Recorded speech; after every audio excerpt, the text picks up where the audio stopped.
അമ്മേ അമ്മേ ഈ രണ്ട് വീടിന്റെ ഇടയിൽ മതിൽ കെട്ടിക്കഴിഞ്ഞാൽ ഒന്നുകൂടെ ആലോചിച്ചിട്ട് മതി അതൊക്കെ. ഇനി ആലോചിക്കാനൊന്നുമില്ല. ഇവന്മാര് തമ്മിൽ കാണാതിരുന്നാലുള്ള വഴക്കൊക്കെ തീരുമല്ലോ. അതന്നെയല്ലോ മതിലിട്ട് കഴിഞ്ഞാൽ പിന്നെ അവിടെ നടക്കുന്ന കാര്യത്തിൽ നമ്മളിവിടെ വിടേണ്ട കാര്യമില്ലല്ലോ. അവൻ ഓരോ കുടുക്കിയും ചാടും, അതിന് സമ്മാനം പറയാൻ ഞാനും. അപ്പോൾ അവൾ കരഞ്ഞുകൊണ്ട് വരും. അവളെ കണ്ണീര് കാണാറുണ്ട്, എനിക്കൊരു കുഴപ്പമില്ല. അമ്മ പറഞ്ഞ തന്നെ ശരി, മതിലിട്ടിക്കും. അല്ല, എന്ത് വേണമെന്ന് ഞാൻ തീരുമാനിച്ചോളാം. എനിക്കൊരിത്തിരി മനസമാധാനം തന്നാ മതി നിങ്ങൾ. എത്ര കാലമായിട്ട് ഞാൻ സഹിക്കുന്നതിന് എനിക്ക് വയ്യ. മതിൽ കെട്ടി കഴിയുമ്പോ അവസാനം അമ്മ തന്നെ പറയും മതിൽ പൊളിക്കാൻ. അത് ഞാൻ സഹിച്ചു.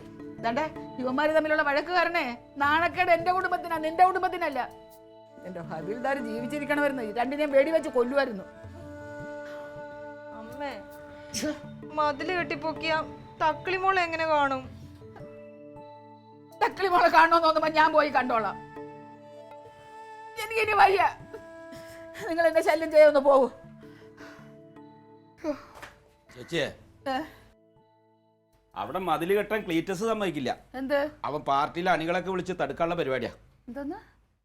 എന്റെ വസ്തുവിൽ എന്ത് ചെയ്യണമെന്ന് തീരുമാനിക്കുന്നത് ഞാനാണ്. ക്ലീറ്റസ് സമ്മതിക്കൂല പോലും. മതില് കെട്ടാൻ മേശിരി വരുവോ ഇല്ലയോ അതാ എനിക്കറിയേണ്ടത്. മേശിരിയോട് പറഞ്ഞിട്ടുണ്ട്, മേശിരി വരും. അത് മതി.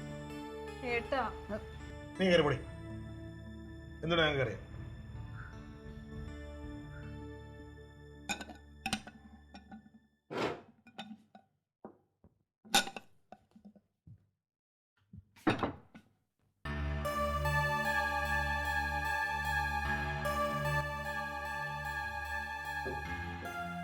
എന്താ ഇപ്പൊ കിടന്ന് വെകിളി പിടിക്കണത്?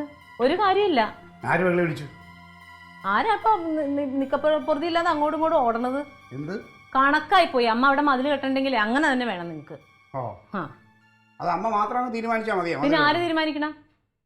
അതെ, ഇവിടെ ഇങ്ങനെ ഒരു മതിൽ വന്നു കഴിഞ്ഞാൽ പുറത്തുള്ള ആൾക്കാർ കണ്ടാ എന്ത് പറയില്ല? ഇവിടെ നമ്മൾ കുടുംബക്കാർ തമ്മിൽ അടിയും വഴക്കുവാണെന്ന് പറയൂലേ? അയ്യോ, പുറത്തുള്ള ആൾക്കാരൊക്കെ വിചാരിച്ചിരിക്കുന്ന ഇവിടെ അടയും ചക്കരയായിട്ട് നിൽക്കുക എല്ലാവരും. ഓ അമ്മയെ കൊണ്ട് മതിൽ കെട്ടാനുള്ള ഏർപ്പാടൊക്കെ കെട്ടിയവനും കെട്ടിയവനും കൂടെ എല്ലാം ശരിയാക്കി വെച്ചല്ലേ അല്ലേ? എന്തിനാ ക്ലീറ്റോ ചേട്ടാ വെറുതെ കണ്ണിച്ചോറിയില്ലാതെ വർത്താനം പറയുന്നത്?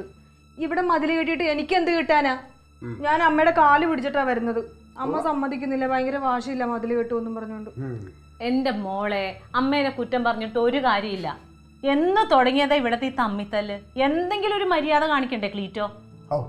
ഞാൻ മാത്രമേ ഉള്ളൂ കുഴപ്പം. അതെ, ഇപ്പൊ ചെന്ന് ചൊറിയണത് അവനെ കണ്ടിട്ടല്ലേ? ഇനി നിങ്ങൾ അവനെ കാണണ്ട. എന്റെ ആങ്ങളനെ കൊണ്ട് നിങ്ങൾക്ക് ഭയങ്കര ശല്യാണല്ലോ. ഇനി നിങ്ങൾ അവനെ കാണണ്ട, ഇവിടെ മതിൽ തന്നെ വരട്ടെ. ഏട്ടനും അമ്മയുടെ കൂടെ തന്നെയാ മതിൽ കെട്ടണമെന്നും പറഞ്ഞുകൊണ്ട്. ഏട്ടൻ മാത്രം ആക്കണ്ട, വേണ്ട. ഏട്ടൻ്റെ അനിയത്തിയും നിങ്ങൾ എല്ലാവരും ഒരുമിച്ച് അമ്മയുടെ കൂടെ കൂടിക്കോ. പിന്നെ ഞാനും ഒരു വാശിയുള്ള തന്തയുടെ മോനാ. ഇത് കെട്ടണം, എനിക്കൊന്ന് കാണണം. പിന്നെ എന്റെ ക്ലീറ്റോ, നിങ്ങൾക്ക് ഞങ്ങളുടെ അമ്മേനെ ഇതുവരെ മനസ്സിലായിട്ടില്ല. ഒരു തീരുമാനം എടുത്താൽ പാറ പോലെ ഉറച്ചു നിൽക്കും ഞങ്ങളുടെ അമ്മ അതിനകത്ത്. ആ പാറ പൊട്ടിക്കാൻ പറ്റൂലെന്ന് ക്ലീറ്റോ കാണിച്ചു തരാം. ഹവിൽദാരെ വീരഭദ്രൻ നായർ വിചാരിച്ചിട്ട് നടന്നിട്ടില്ല, പിന്നെയാണ് ഇനി ക്ലീറ്റോ പൊട്ടിക്കാൻ പോണത്. ഒന്ന് പോ ക്ലീറ്റോ, നീ വഴി വെച്ചേ.